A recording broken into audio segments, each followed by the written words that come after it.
Distinguished Mr. Chairman, distinguished guests, ladies and gentlemen.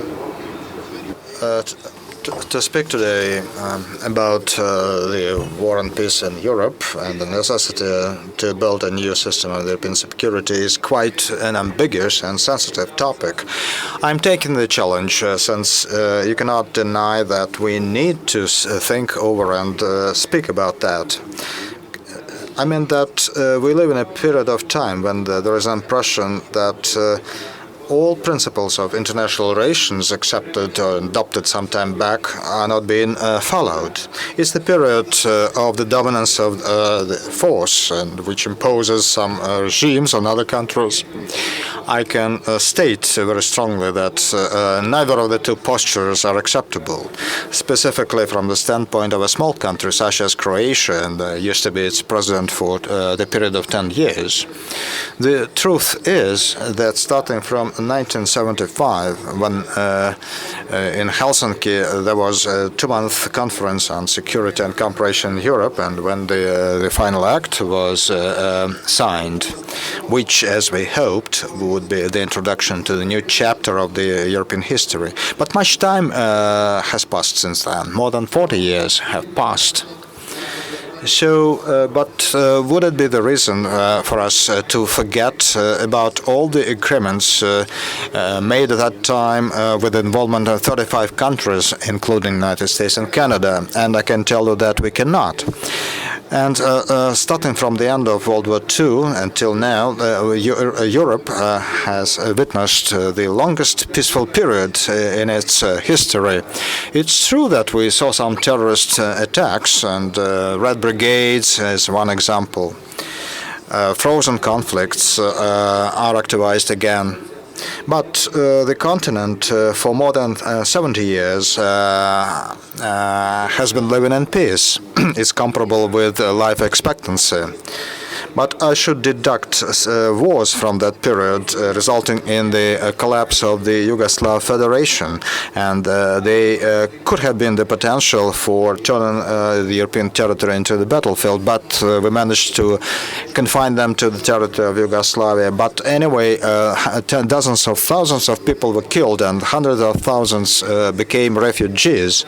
So that's the evidence that the principles of the founding act in Helsinki, adopted in Helsinki, is being erased, and the European Union has no machinery to respond to such a situation and crisis. To say more, there was no political will to respond to that.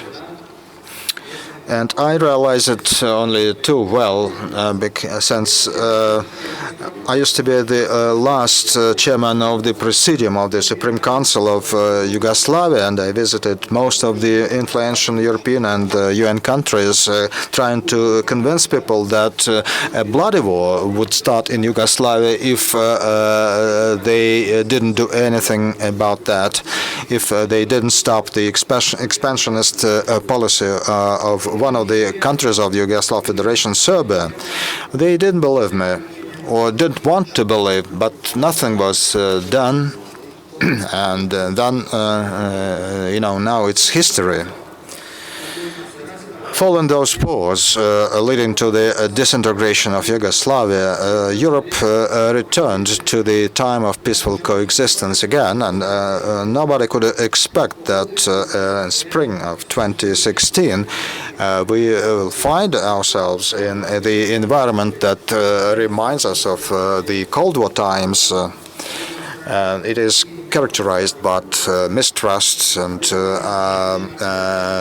unsubstantiated accusations, exercises designed to intimidate and threaten other countries. I would add a few more things. There is the environment of the ideological or propaganda war. All means are being used. Lie, fabrication, rigging, just to create an image of an enemy, an adversary. There is no doubt that in every conflict, even a cold conflict, one should see an adversary. And if there is no adversary, and speaking objectively, there is none, you have to invent the adversary, and that's how Europe thinks.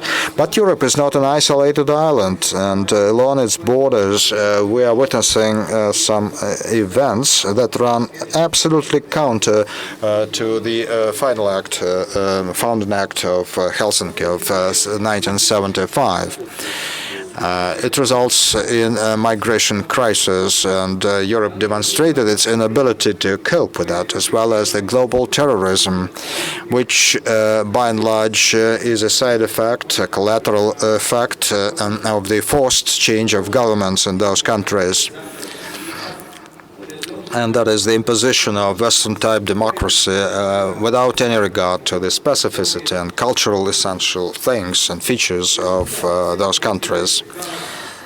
The policy led to chaos and anarchy and ruined security. Every country has a legitimate right to ask who will be the next. We cannot just tolerate any attempts to project those instabilities into the European countries. And I think that for that end, Europe needs a new or upgraded security system. Europe has to return to full compliance with international law and the final act of Helsinki. I would like to recall some of the basic provisions again, which are violated or ignored, and they are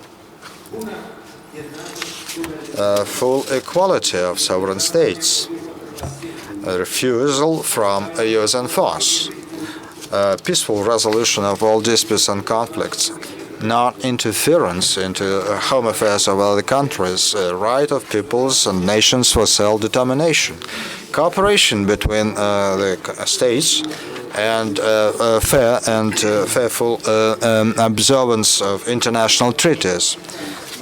It looks like a quotation from some science fiction story or fantasy.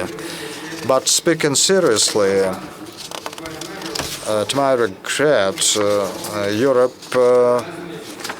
once again, as it used to be in history, is now balancing between war and peace, and Europeans have to find political will so that Europe would become an independent factor of international relations.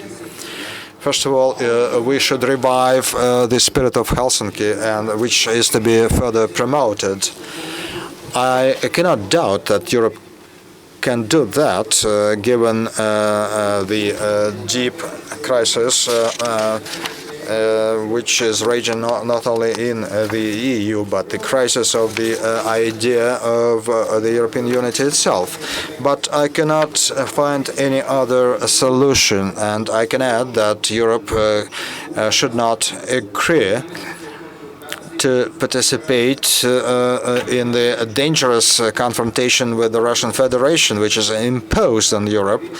And that resulted from the disagreement of Russia with the export of democracies with the help of Air Force.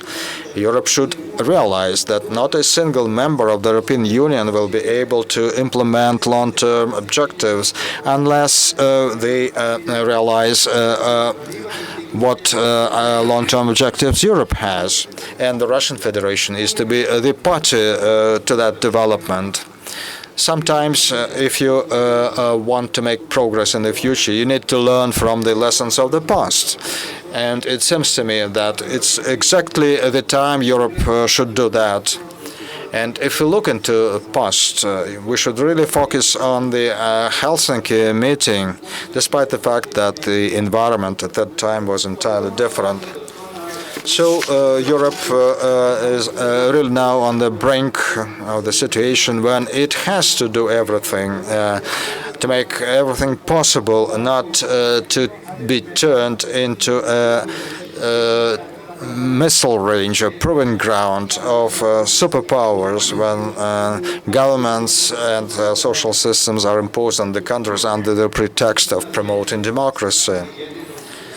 The only way out is cooperation and mutual confidence and trust. When Leo Tolstoy was writing his great novel War and Peace, one of his main characters said the following: "And still, I love and value only a victory over all of them, this mysterious force and glory that's reigning over me in a mist." Leo Tolstoy was a great writer, and he wrote about people's destinies in some heroic times. Our duty and responsibility is to understand that heroism in 21st century is to give up idea of defeating everyone and take the world as it is and cooperate for everyone's sake. When the time comes when Europe and the world realize that, then we will be able to say that we defeated all of them.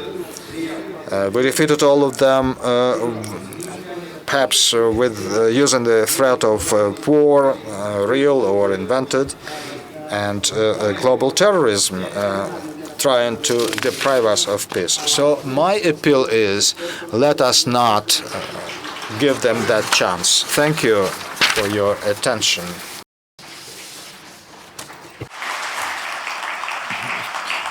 Thank you very much, Mr. MESIĆ.